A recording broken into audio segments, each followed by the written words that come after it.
You know, making comic books is not an easy thing to do. Believe me, I know. Between the coming up with the characters, developing the story, the art, the colors, the editing, and ultimately getting your comic book out to your fans, the process of creating a comic is actually pretty arduous and difficult. Now that brings us to DC Comics. And they've made the process of successfully getting a good comic book to the hands of their readers seem almost Herculean in scope. So, in the midst of DC announcing this week yet another round of delays of this time up to 28 titles, it's kind of forced us to ask the question, exactly what is going on at DC Comics? So, during the early days of the pandemic, DC broke away from Diamond Distributors, who was unable to get product out during the lockdown, and started their own distribution service with the Southern California company. Now, this seemed great at the time because there were no comic books hitting comic book store shelves. The bookstores were going under. It was a really bad time. DC Comics started flowing again, and it was great for us comic book fans during the pandemic who were locked in our houses with nothing to do. The comic book shop near my house here in California was offering an online purchase and drive-up pickup type service. So I was still able to get some books and at least had some reading material during the pandemic, and everything seemed great. But problems started to rear their heads pretty early in this new setup. They had to start up a new ordering system. They couldn't just use the same ordering software that stores have been using all this time. They had to install a new thing. It was problematic at times. Delays were happening. Books were showing up after the days they were promised to show up, and it just wasn't perfect. And it seems to have gone downhill from there. And you would kind of think that if this was fixing this was a priority to them, with as much time has gone on by this point, they should have this down to a science. It's been over a year since they've adopted this new distribution model, and the problems don't seem to go away. If anything, they seem to kind of be multiplying. And it's really made me kind of stop to think, what really is DC focusing on right now? Because when you think about it, these kind of subpar stories seem to be a higher profile or higher priority to them to get out to stores, because I don't remember any news about I Am Not Starfire, Gotham High, or any of the other YA drivel that DC has peddled on us being delayed. These things manage to reach shelves exactly when they're supposed to. All complete, done, and ready to go. Then you've got the rest of the DC decision-making process, where you've just got characters acting out of character, you've got horrible, unappealing artwork, storylines that seem to be pandering and almost a little derivative, unlikable, unappealing characters, and the colossal mess that is the future state in the Omniverse. And it almost seems like their business model right now is based more on getting clicks on social media than actually making money and furthering their product and their brand. So this isn't helped by the fact that over the past several years, DC has just subjected their line to reboot after reboot after reboot, to where if you're an average or casual fan, I don't see how you'd be able to make heads or tails as to what's going on. And then if you did get invested in a current DC comic book, if you wanted to go back and read back issues or learn the history of that character, which history do I go with? What are the back issues? What's the continuity anymore? I mean, these are questions that I can't answer, and I'm a pretty big comic book fan. At least I can't give an answer that's going to make sense to anyone who's just coming into the hobby. So I know that Jim Lee has been in the industry for a while, and I don't want to put this up squarely on Jim Lee, because he's the creative director, but I don't know how much power he's actually allowed to have when it comes to the decision-making process. Because, as I said, a lot of the decisions seem more based around getting social media hits and just kind of generating buzz, be it negative or positive, than actually creating comic books that people want to buy and that are actually going to, at the end of the day, put money down to collect.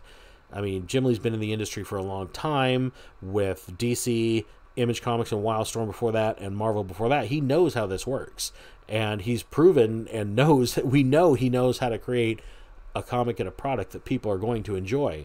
So why this is happening under his watch, I really don't know.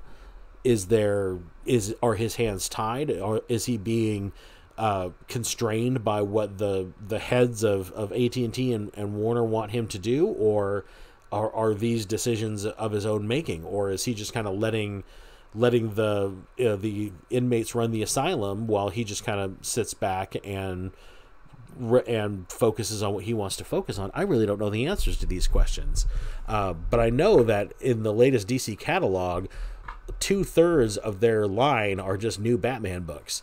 And I know, I mean, Batman's great. I get he's your best character and top-selling comic, but Batman can't bear the weight of all of DC Comics. It used to be, back in the day, that you would have 3 or 4 really good-selling comics, most of which Batman, but usually Superman, Wonder Woman, and a few others, depending on the era of comics you're dealing with, were able to kind of bring in the money so that some of their smaller, more niche titles could exist. And these books that don't have quite as big of an audience, the pressure for them to make a giant profit was kind of off, because, you know, Batman and Superman and them were bringing in the money. So a character like Swamp Thing could go ahead and tell his mind-bending stories and make his audience happy, and it really didn't affect DC's bottom line too much. So I know I've said this before, I harp on DC Comics when they're bad because I know how good they are when they're great, and I know what they're capable of when they actually put their mind to it.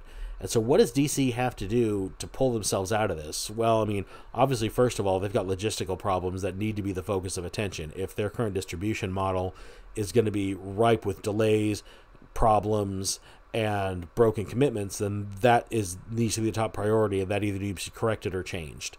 And there's no easy way to say it. I mean, I am literally a one-man operation who gets my comic books out to my buyers on time, when promised, packaged well, out of my house, with no help, using only the U.S. Postal Service. And I know my operation is very small compared to that of DC Comics, but at the same time, they're the professionals here. I'm the amateur.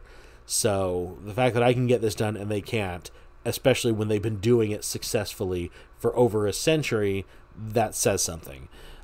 Also, they need to focus on making good comic books again. And I think that's going to mean they're going to need to shuffle things around. And I understand that DC, their resources are slim right now, that their budgets have been cut. I'm understanding they can't retain top name talent or top level talent. That's one of the reasons why I think we're seeing a lot of like James Tynion and Scott Snyder and all these guys have jumped ship and have gone on to do indie projects because DC cannot retain their services, most likely because they can't offer them as lucrative a contract as they could make just going out and venturing out on their own. I get all that, but at the same time, there's another side of that coin. What that means is as you're selecting your talent, you need to be more discerning. And this is where I am going to put a little onus on Jim Lee, because I know that Jim Lee has an eye for talent. He built the original Wildstorm studio. J. Scott Campbell, Jim Lee, Brett Booth, all those guys. He's the one that brought those guys into comic books. He has built studios that have created eye-popping visuals in the past, and I know he can still reach out and find good amateur writers out there looking for work. There are plenty of websites out there. ArtStation is a great one, where there are comic book artists that are top-tier level talent begging for work. But at the same time, what do we get? We get I Am Not Starfire. We get that awful Wonder Woman variant cover. We get Tumblr level artwork. And this just needs to stop. This is something that's at the end of the day, yeah, I'm going to make a video about it. People are going to talk about it. People are going to click on it on social media. They're going to comment. They're going to argue about it. But at the end of the day, nobody's going to buy it. And that's a problem. You need to put down a product that people want to buy, that people are actually, your fans are going to put money down to buy, and then it'll grow from there. It might be a slow growth, but it's going to be a growth. Right now, their business model seems to be, in my opinion, clickbait followed by reboots to try to generate some new reader enthusiasm, and that works for a month or two, but then we've seen time and time again, you reboot your line, you get a big initial boost, and then it just collapses. And what are you doing? You're basically spending the money you made on your initial reboot launch just to get you to the next reboot a few years later. And every time they do that, I believe they lose fans in the long run.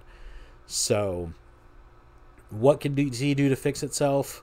Those are my suggestions. I'd like to hear what you guys think. Are you still reading DC Comics right now? I'll admit right now that I read 2 DC titles. I read the core Batman book and I read Wonder Girl, the Yara Flor book, which seems to be the blueprint of introducing a new legacy character and doing it well. And I don't understand why more characters aren't introduced at the same level as she is. I don't like the future state. I don't like the Omniverse. I think it's nonsense. I pick up a book. I don't know if it's continuity or not, or apparently everything is and isn't, so whatever. We're just letting Chaos Theory run DC Comics right now. It is not a good era for them, in my opinion. If you disagree, please let me know why. I would really like to talk about it. And what do you think about what DC needs to do to get back on track? It's even if you think the comics right now are great and everything that you want, you have to admit that this current distribution model needs to be addressed, and this second or third round of delays is unacceptable. And the fact that it's happened at all and affecting so many titles is just a sign that their focus is in the wrong place. So that's my 2 cents on it.